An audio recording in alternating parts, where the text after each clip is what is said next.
We've got game grades from the Alabama game. Who passed? Who needs summer school?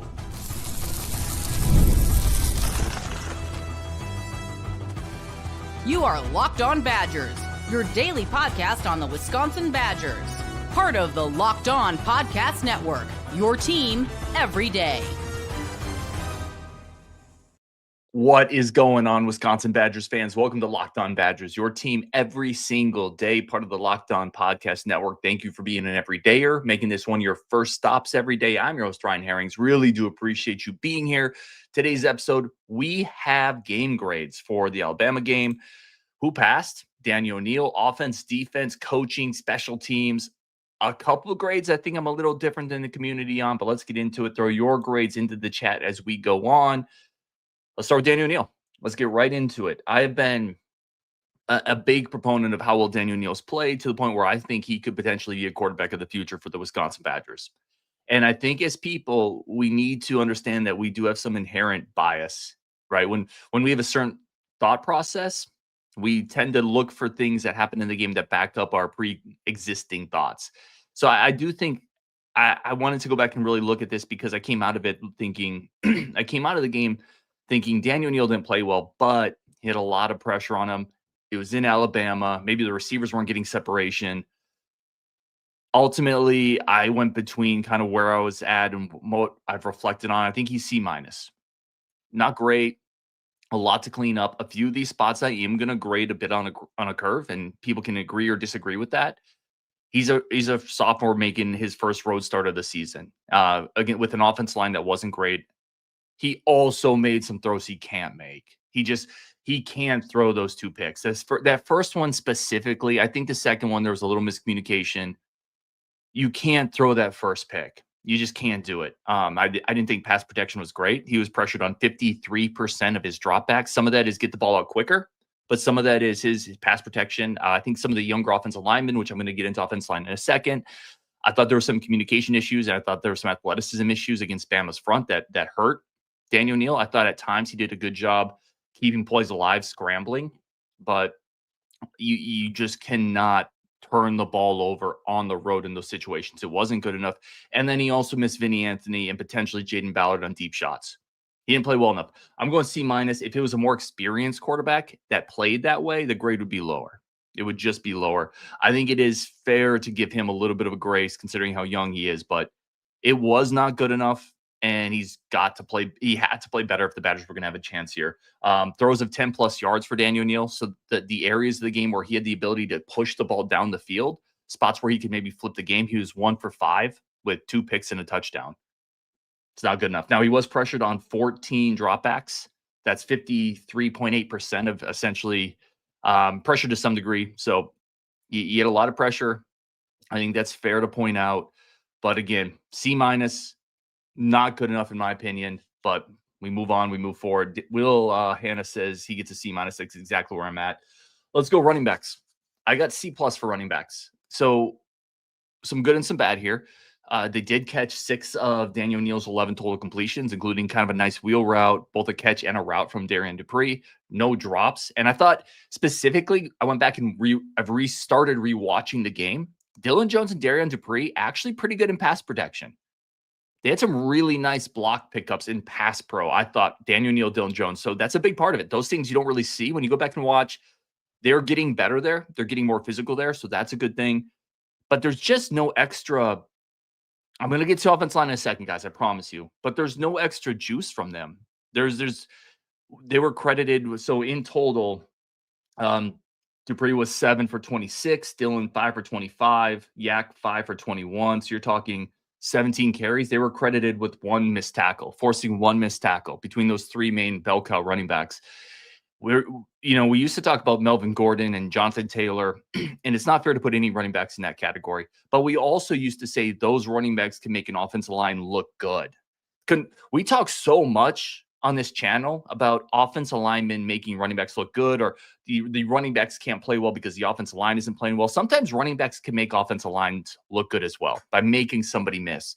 And they just haven't consistently done that. At times they've been swallowed in the backfield. That's not fair. But also at times there are opportunities for the running backs to break a tackle. You look in this game, Yards after contact, Darian Dupree, 1.86 yards after contact. Yak, 2.2. Dylan Jones, 2.8. Those aren't great numbers. And Alabama's a really physical, fast-flowing defense. It's not going to be easy to generate a lot of yards after contact, but make somebody miss, give something a little bit extra. And I think that's what's been missing with this running back room is we haven't seen anything extra that they've given. It feels like they've mostly got what has been blocked. And the blocking has been great. So that's why the production has been great. Again, pass pro is good. Caught the ball. No drops. No fumbles. Right, no turnovers from this relatively young group. I think that's important to note. Those are big deals. But again, I don't know if they're giving you anything extra. I went C+ on running backs. Curious where everyone else is on that. Lystra says a D on that. Let's go receivers, tight ends. B+. B+. No drops. And this is a spot, by the way, I say this often. I look at Pro Football Focus. By the way, Daniel O'Neal had Pro Football Focus rating of 42.5. That's pretty bad. I look at Pro Football Focus, but don't rely on it as gospel. Vinny Anthony had a grade of 58.3.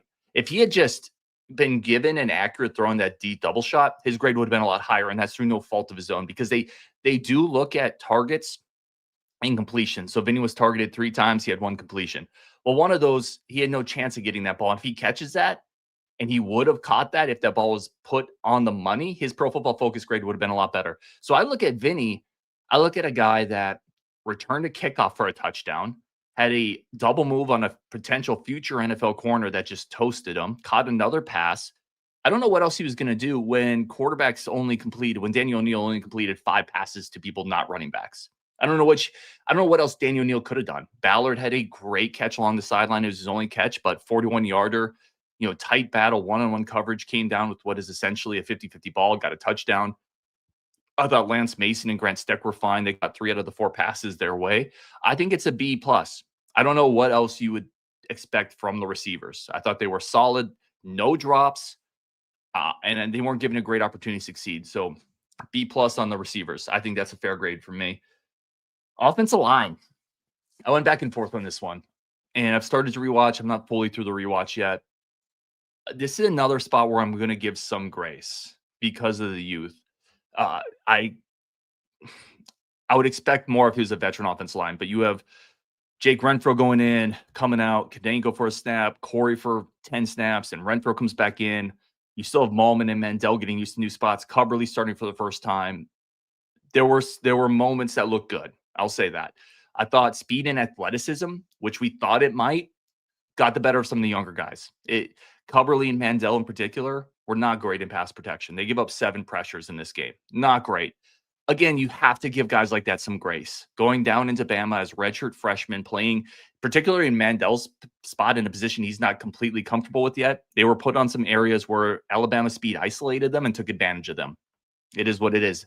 Mandel gave up a couple sacks. I think he's going to get better. I thought Ryan Corey coming in was a bright spot in this game.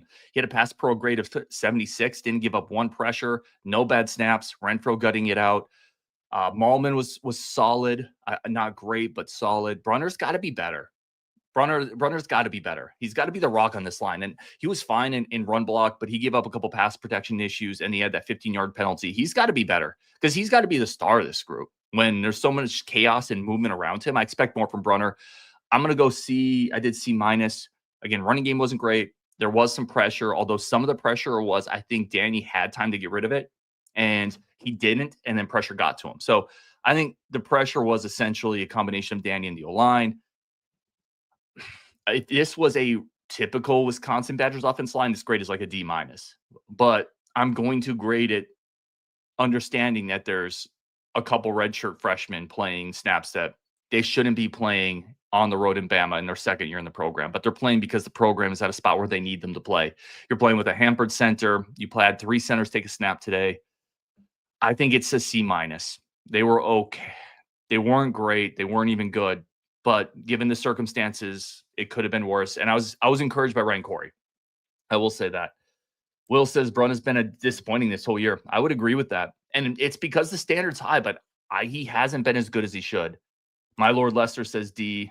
Will says I give no grace because I look at the performance. That's completely fair. I completely acknowledge the fact that this is D1 big boy football. Maybe I shouldn't be grading with a curve, but I put some of this. If players are put into spots before they probably should be, I think that's more of a coaching issue than a player issue. Let's keep going here. Tyler says D plus. Redshirt freshman played. Three redshirt freshmen played at one point. We're young and inexperienced, but I don't think that's the same as bad. Blazik needs to be better though. Tyler also on receiver tight end B. Tretch had that dumb penalty. Yeah, Tretch can't make that penalty. Mason had a running error potentially in the second pick. But yeah, I'm there. I had him a B plus. I think those are good points though, Tyler. All right, let's pause here. We come back with defensive grades. I think I'm higher on one spot than some people and probably lower on another than some people. And then we're getting into coaching grades as well. That's coming up next. Locked on Badgers. Appreciate everybody tuning in. But first, a quick second for our friends of the show over at 5 Hour Energy. And sometimes you just need a little bit of boost, whether you're parenting, adulting, golfing, cleaning, any of the INGs that we have to do in life, driving, laundering. No, that sounds like I'm stealing money. Not laundering. Don't do that one. But any of the INGs we do in life, man, I was chasing my kids around today. I sprained my ankle. I was chipping wood the other day, and sometimes you just need a little bit of boost, which is exactly what 5 Hour Energy is here for. Caffeine just got you a flavor upgrade. 5 Hour Energy shots deliver tasty caffeine in 17 bold flavors. Each 2-ounce shot packs the caffeine of a premium 12-ounce cup of coffee, plus B vitamins and nutrients, 0 sugar, 0 crashes. And I like the variety of flavors. There's a bunch of different flavors you can go to. It's quick, it's easy, it's portable, it's simple. Throw it in the car, throw it in the backpack, throw it in the back pocket, throw it in the man purse, whatever you got, throw it in that thing. 5 Hour Energy, enough with boring, flavorless caffeine. It's time to give your caffeine a flavor upgrade with 5 Hour Energy shots. Get the favorites you love, or be bold and try something new in store or online at 5hourenergy.com or Amazon today. Today's episode also brought to you by our incredible friends at FanDuel.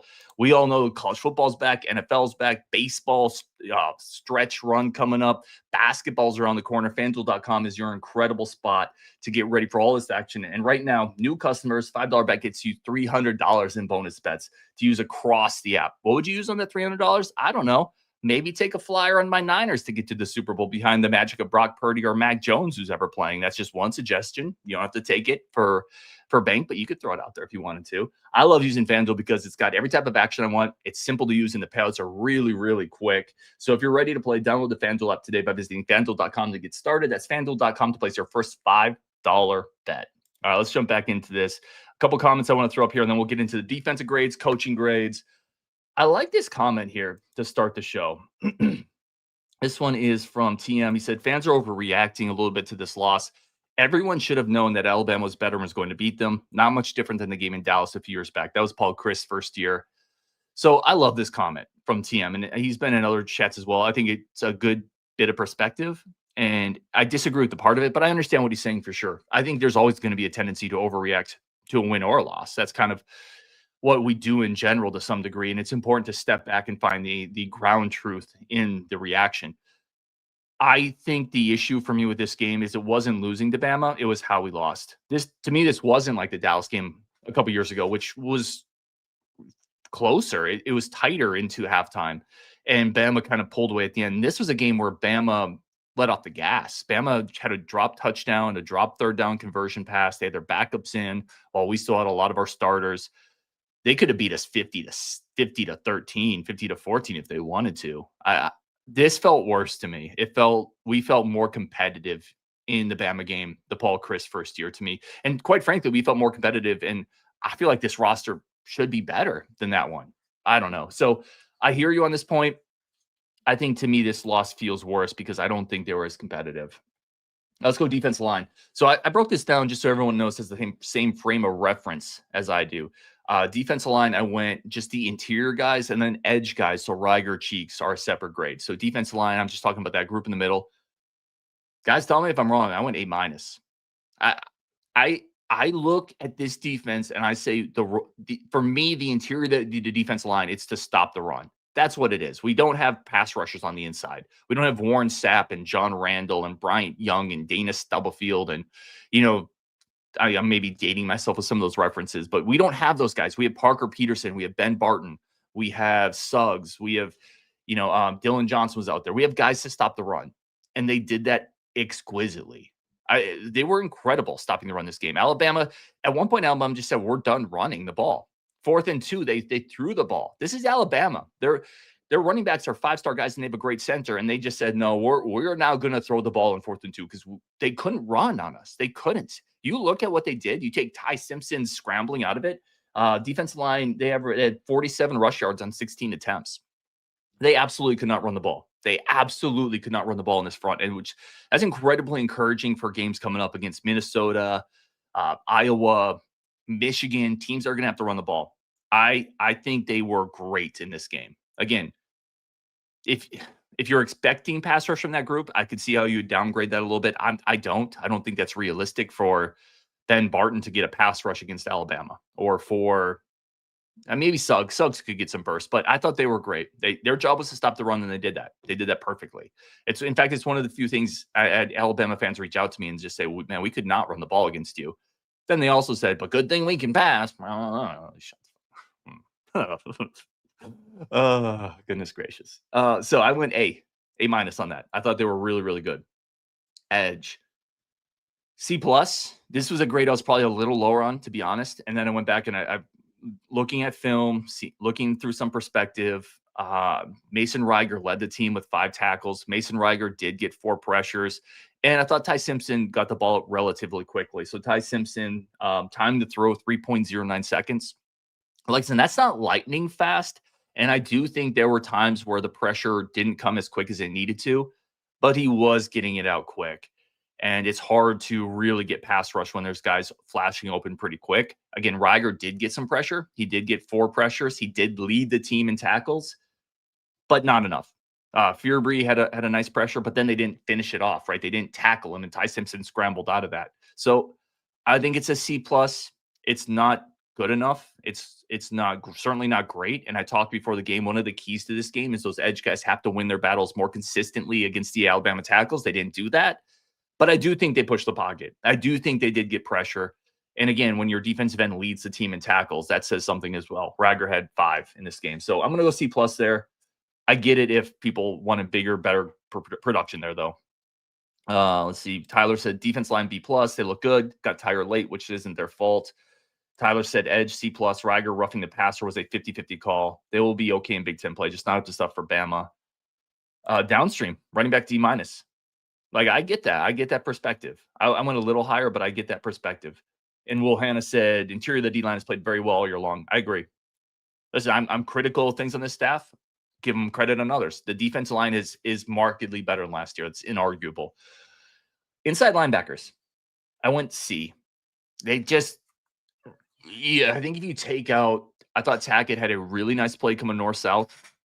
And then Christian Allegro had an unbelievable blitz where he blew up a running back, got the sack, and it felt like, wow, there's some juice, right? There's some spark.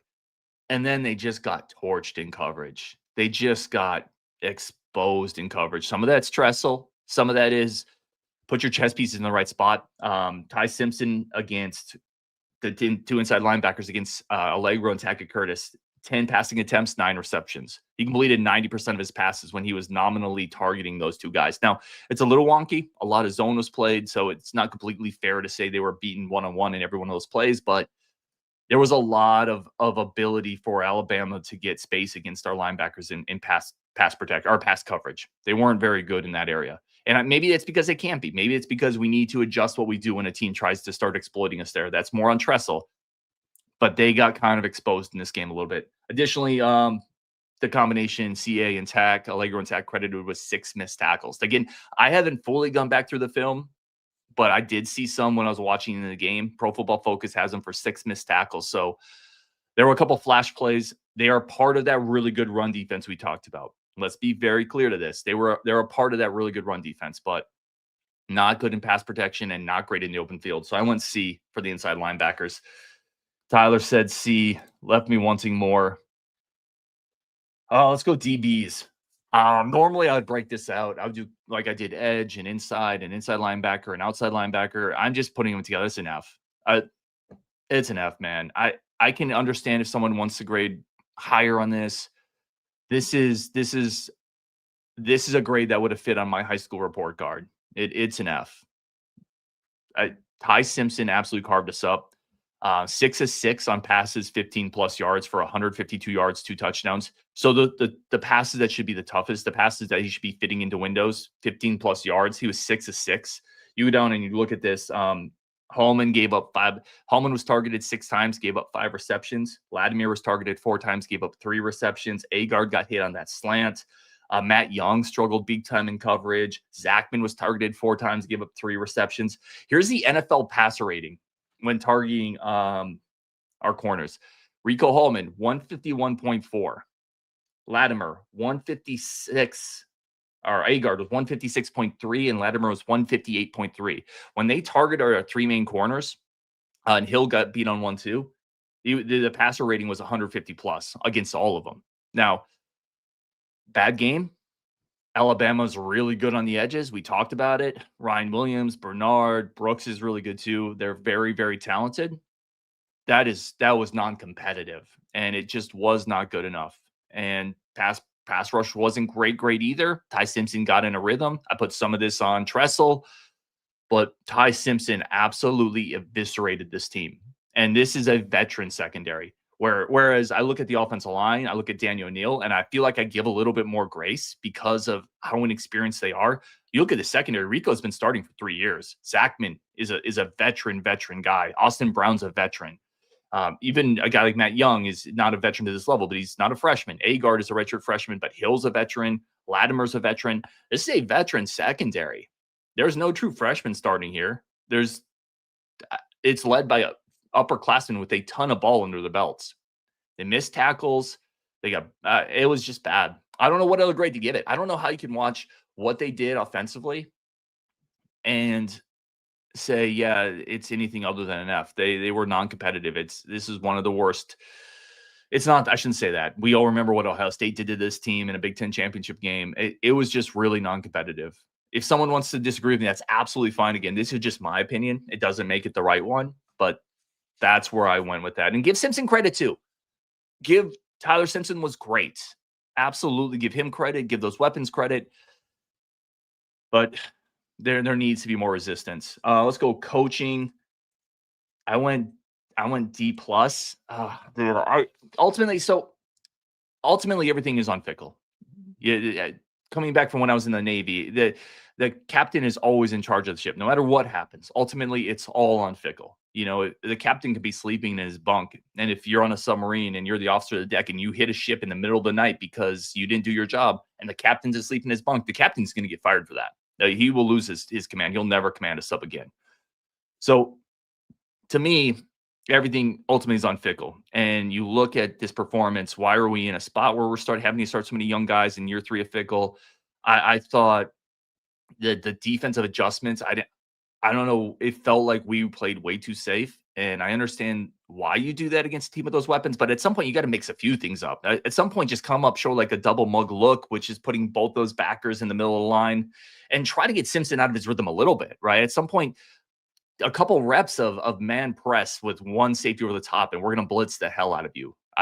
It just felt like there weren't a lot of adjustments when Ty Simpson got in a rhythm and started picking us apart. And I don't know why, right? I'm still going back to my rewatch. And another thing, I'll throw another thing in here that I think is frustrating. And I'm not saying there's not reasons for this, but it was 38-7, right? Like Alabama was clearly winning this game. The game's over. And we still had Jake Renfro in there. A guy who's banged up, a guy who was questionable to start this game, a guy who got rolled up on in this game and got dinged up again to the point where we didn't know if you'd be able to come back in this game. This game's over. You need Renfro this whole season. And by the way, your backup center, Ryan Corey, needs reps because Renfro's probably going to get hurt again. I hope to God he doesn't. But why would you not have Corey out there getting snaps in garbage time? Why would you risk Renfro getting hurt again or tweaking something where he's not 100%? That felt, I don't understand that. I don't. And I would love for somebody in the chat to tell me why I'm wrong.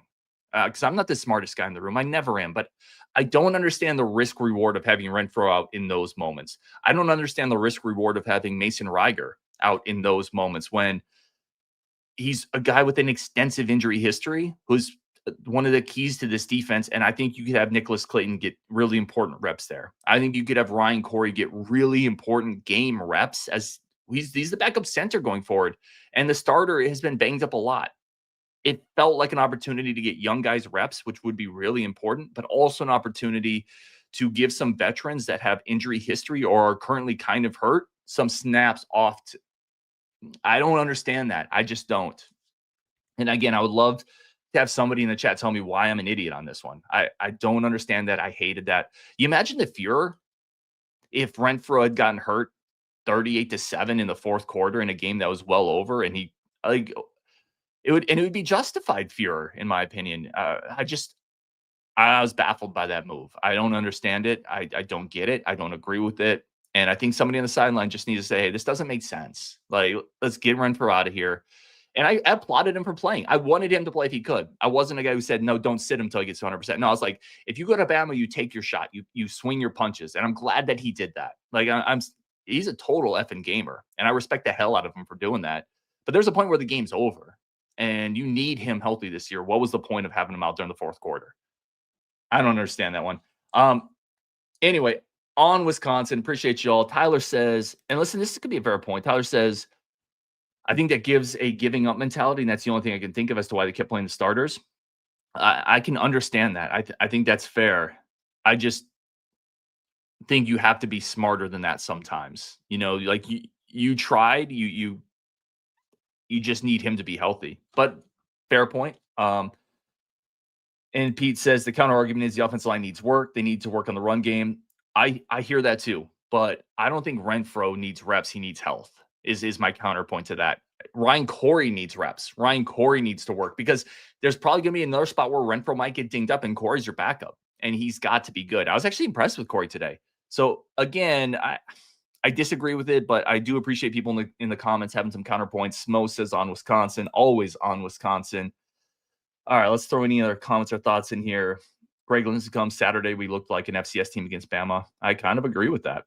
Brett says, good friend of the show, says coaching for sure an F. Let's see. I'm trying to see if there's any other comments or thoughts in here that are really different from what we talked about. Brett also says 158.3 is a perfect rating. Overall, this performance is therefore an F. Greg giving credit to Simpson. I agree. Simpson was really accurate. He was really, really good. Will says, Fickle gets a C, Tressel a D, Grimy a B. I think that's probably fair. Tyler, F- on the secondary. Less speechless with how bad they were. They didn't know what they were doing out there. How did Rico regress so much? Yeah. Like, I thought the secondary was bad. And I think there's talent there. I think they're better than what they showed. So, I don't know. We're going to see huge game coming up with Maryland. As the realist says, this Maryland game is massive on Wisconsin. Appreciate all of y'all so much, and we will definitely talk tomorrow. We'll do our live call-in show tomorrow, too, so if people want to vent or be optimistic or anywhere in between, we'll do that tomorrow on Locked On Badgers. Really do appreciate you on Wisconsin, and we will talk tomorrow.